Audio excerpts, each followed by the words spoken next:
Welcome everyone to your first Business 360 presentation. So this one will cover chapter 1, but let's get to a few questions to get us thinking first of all. And so as we get started, keep in mind marketing is a very front-heavy course because the many actions and ideas must be learned together. So we'll be looking at the big picture, and then later chapters will help us fill in how to better tailor the parts of the plan. So, before we get started on those questions, let's do some logistics. So, first of all, there are notes on the slides. So, you're reading them, you'll be able to read them by looking at the notes panel. You can feel free to play, pause, or skip around. There are timestamp notes on YouTube and Blackboard, so you can skip around easier. YouTube has a setting that lets you change the speed of the playback, slow or fast. And if you have any suggestions or other accommodations, don't hesitate to let me know. So now let's get to those questions to get us thinking. So let's first start off with a few questions. And let's start, in fact, with this trash can, or rather, as they call it, a West Village corrugated can, priced at $99.95, and as they note, regularly $148. What's going on? Go ahead. What do you think? So, marketing can help us understand how people come to assign value to things and the way organizations can anticipate this. We'll see in our pricing chapters and throughout the book, there will be many opinions on what value something has, whether in terms of time, money, effort, and beyond. We'll learn how to find and market to those who agree on things, like whether this trash can should be $99.95. So some people, in fact, will gladly pay this 148 or higher, while some customers would only pay such a price if, let's say, Oscar the Grouch came with the can. And some wouldn't even be willing to take it, even for free, or they were given money to take it. So, in sum, a key idea that guides marketing is how value is assigned to things. Next question to consider is why marketing matters. So, in fact, let's think, why are there so many ways to buy a candy bar? Think about the last time perhaps you've purchased one, or something similar like a snack, books, earbuds, or even something like movie tickets. I know, in fact, this feels a little odd sometimes, depending on the time, but you can buy in bulk in large bags at warehouses like Costco. You can get them in vending machines at the movie theater in many sizes, particularly in those boxes. You can find them in dedicated candy shops where they may be found anywhere from malls, strip malls, and even airports. You can buy them from a local student as a fundraiser, a convenience store, a checkout stand shelf, or even online these days. Where or how to sell your product does not happen through sheer chance. As we will learn during our place and channel intermediary chapters, there are lots of good reasons for both customer, firm, and many others to make candy available to customers in lots of different ways. Next, I'm sure at some point you've asked, what was the idea behind that piece of marketing? Whether a commercial, ad, stunt, mascot, and beyond. So why do they play those horribly catchy jingles on the car radio? Think keys, lemons, and bird calls? What's up with the Burger King King? Why did Steve Jobs deliver keynotes? Or perhaps, why would SeaWorld be handing out free annual pass vouchers at preschools? These are all questions that marketing is interested in. And in fact, marketing is not just actions, but a way to approach problems and devise solutions.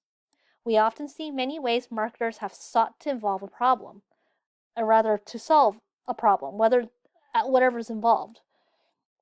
So our class will give you an overview of the tools we use to create all sorts of marketing-based solutions. Now, final question for you.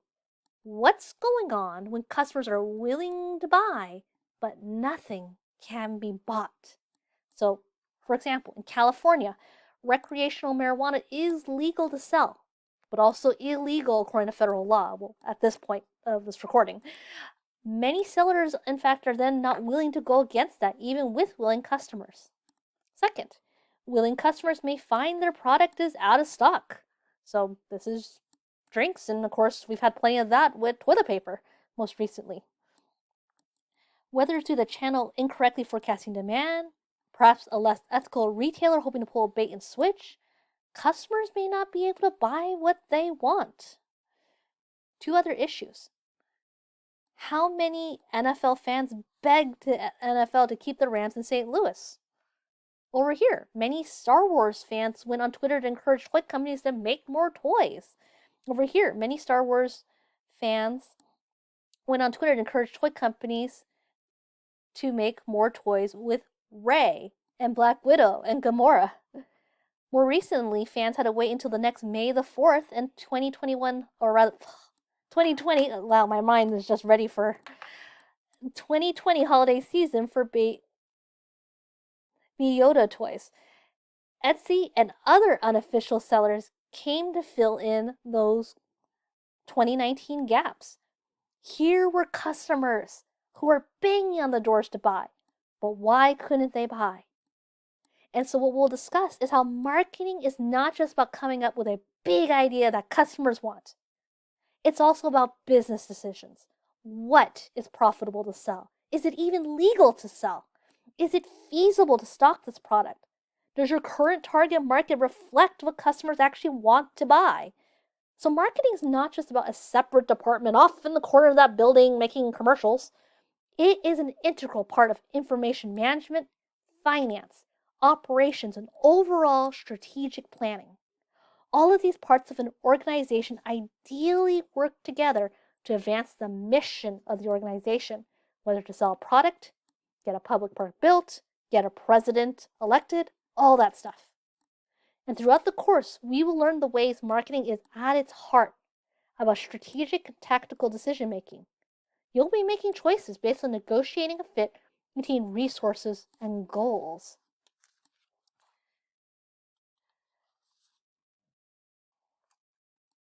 So, welcome to marketing. Let's officially begin chapter 1.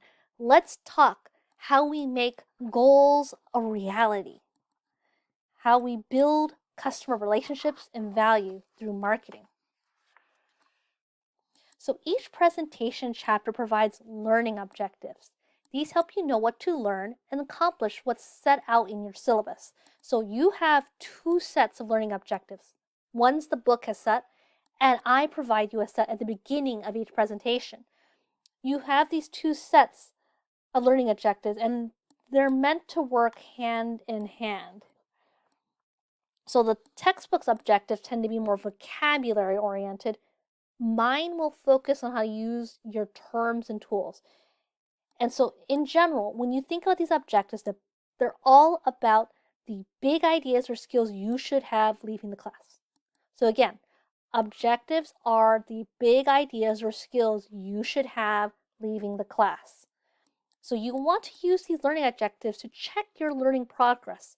You can treat them as potential exam questions and better plan out your marketing plans for your project. So here's your chapter 1 learning objectives from me at least. So you'll want to be able to explain what marketing is and the value of marketing to firms, consumers, and society.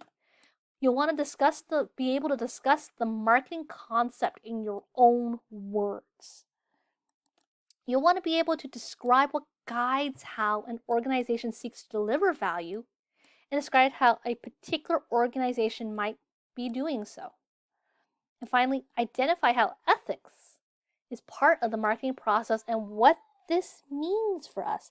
Key, especially as a student of Laverne, we want not only intelligence, that is, what can we do, but also wisdom, what should we do?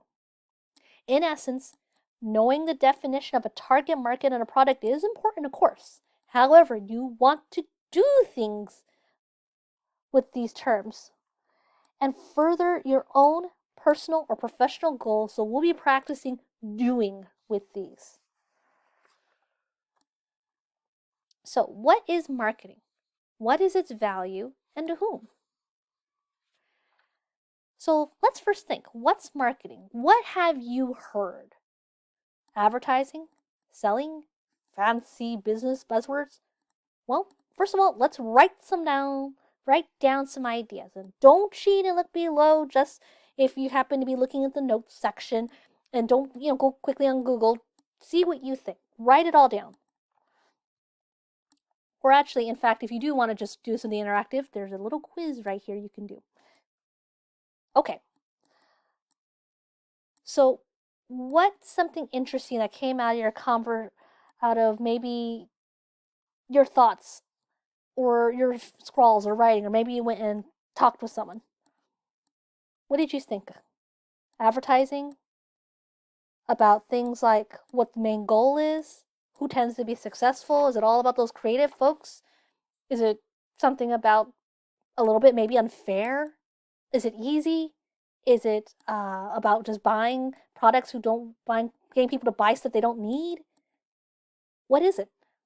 Well, take a look at the quiz or this activity source and look at some of the perceptions that are common to marketing. Which did you agree with? Which don't you? Who might agree with you on certain items? Who might not? So, in sum, as we move forward, remember to consider the ways you think of marketing. It'll help as we discuss the major ideas of modern marketing practice. So, here's the definition from the American Marketing Association, which your book has adopted. So, marketing is the activity, set of institutions, and processes for creating, communicating, delivering, and exchanging offerings that have value for customers, clients, partners, and society at large. So, marketing is not just a set of things to do or things that are done, but it is also the people and expectations that surround this whole process. The ultimate goal of these processes and relations is delivering value.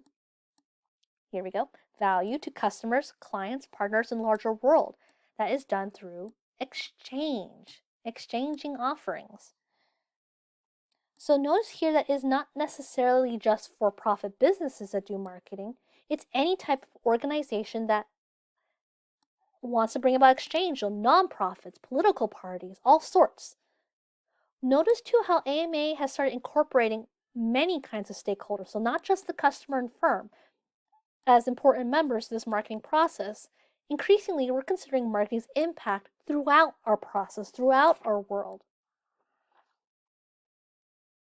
So let's really break down this definition. Marketing, therefore, is not just about selling goods and services.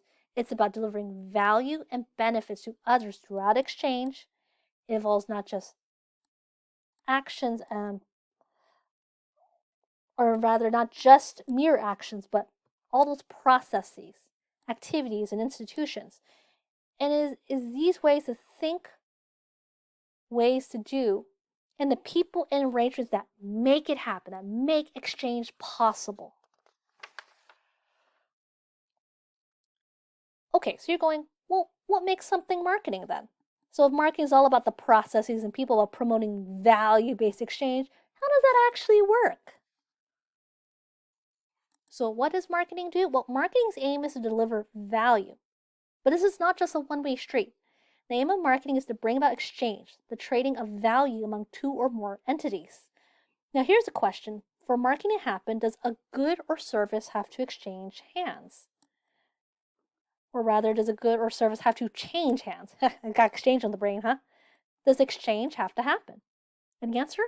What do you think? No, often a lot of marketing takes place where exchange actually doesn't happen, where it's only a one-way delivery. Think if you get a nice, warm feeling from watching a cute ad, and you didn't end up buying anything, but you gained a greater respect for the brand. As a marketer, we do want eventual exchanges in mind, or we do have eventual exchanges in mind, like a consumer buying a product or becoming a volunteer, but they don't always happen. So think about this. What are some examples of marketing when exchanges did occur, even if it didn't include any money or product changing hands? So houses, cars, watching an ad, dreaming about going on a cruise or a Euro trip. And you'll notice that exchange is more than just sales. but there's many types of conversions, signing up for a list, and other outcomes. Stronger brand affect or interest in a new activity may be what we're looking for. So when is marketing not marketing then? There we go. Definitions are always a bit messy, but here are some general guidelines that make it more likely that marketing has occurred. So let's think of our prototypical example. So a prototypical exchange between a customer and firm where the customer is the primary user. The firm wants money in exchange for a physical item. But this is not, of course, the only way marketing happens. That's just one of the prototypical examples. So what we have instead is, well, first, we see exchange is all about trade things of value between buyer and seller so each is better off. And that entails, first of all, there needs to be two or more parties with unsatisfied needs. So, for example, a firm wants revenue, a candidate wants votes, a customer wants a meal, a voter has public interests, a donor has visions for what they think the world should be like. There's needs. Second, there needs to be a desire and ability to be satisfied. So, this means giving candy to a baby is not really marketing, at least just between you and the baby. It only becomes marketing if another willing party, such as a parent, is able and willing to make an exchange. This also means if you only go through the exchange because someone has a gun to your head, that's probably more like robbery or some kind of coercive action. Third, a way for the parties to communicate. There needs to be a way for parties to communicate. So, of course, we had that baby example again. But here's the thing, this does not mean you have to necessarily be able to talk. It can be as simple as a customer ordering food through an electronic kiosk or an automatic vending machine. You can use buttons to convey your intentions, and there was likely instructions and a list of prices that the seller left out for you to know the terms.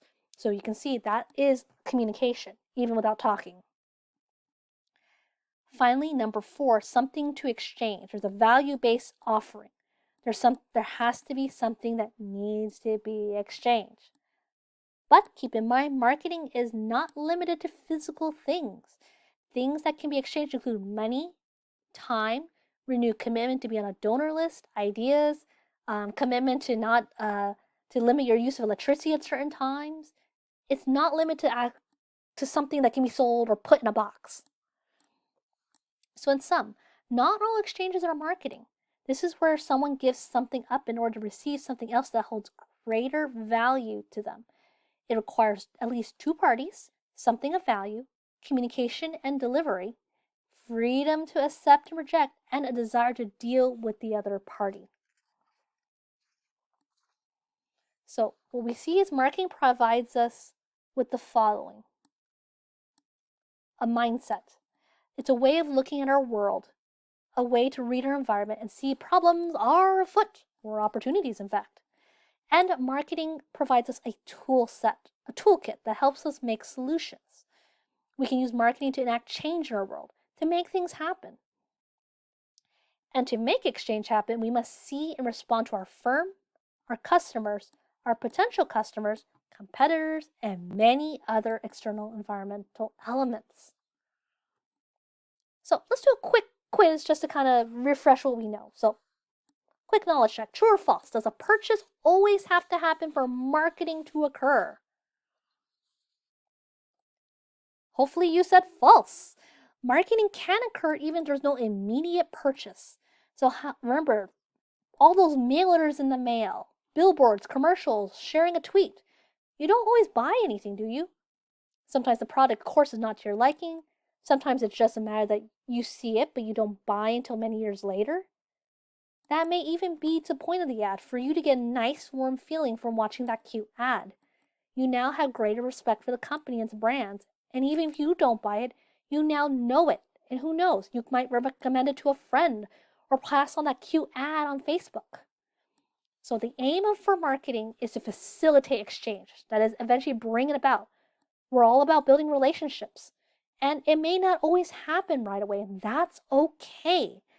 You will often have situations where the intent of a marketing action is to get people just to know who you are so that when they are in a position to purchase you, they know who you are. So Tesla car brand, not a lot of people can, they're not able to serve all customers at this point, and that's okay. They still have promotions so that one day they can make electrical cars for everyone. So, next, true or false? Marketing is just selling and advertising. So, false. While it certainly sometimes feels like nothing but selling and advertising, you now should recognize that marketing is, at its heart, a set of tools and a framework that lets us approach a set of problems.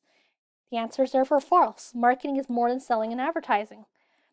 And instead, we see it includes lots of ideas and activity. It is, in fact, well, a mindset and activities. Marketing includes all the decisions and activities that aim to bring about exchange. So it's a philosophy and mindset that helps us look at the world. And we'll soon learn about the marketing concept as our guiding lens. And again, includes all the activities that bring about exchange. At the core, we aim to deliver value and benefits to our customer. Certainly, advertising does play a part, but it's the whole process of designing a product that consumers want, informing consumers about the product, making the product available to them, delivering service to consumers after it's been purchased, and so on. It's not just that advertising. And speaking of which, when we think of selling and advertising, we only usually think of that individual buyer and the firm. But in fact, marketing is that whole set of value and cost you bring that fits in the lives of not just customers, but other organizations like your employees, suppliers, stockholders, distributors, competitors, government, publics, and others. Marketing effectively weaves all these units together. And in fact, let's take a step back. Why are there so many varieties of bicycles? Why is there not just one company that sells all the bikes? Why do they decide to make more than one bicycle? So you can see how marketing is more than selling and advertising, but lots of different decisions. And in some, marketing is not just about, again, selling or even advertising, it's about delivering value. Marketing is all about delivering value, which includes all actions, people, and institutions involved in said exchanges. So to wrap up this section, well, what is marketing? In short, it is all about discovering the needs and wants of customers and satisfying them through exchange. How so? By giving us a mindset and a set of tools to make those successful exchanges possible. So next section, we'll talk more about what it is we mean by value and value to whom. So hope you're all having a good day or evening so far. And if you have any questions, let me know. And take care, and whatever ideas you have, take them, run with them, see where they lead you.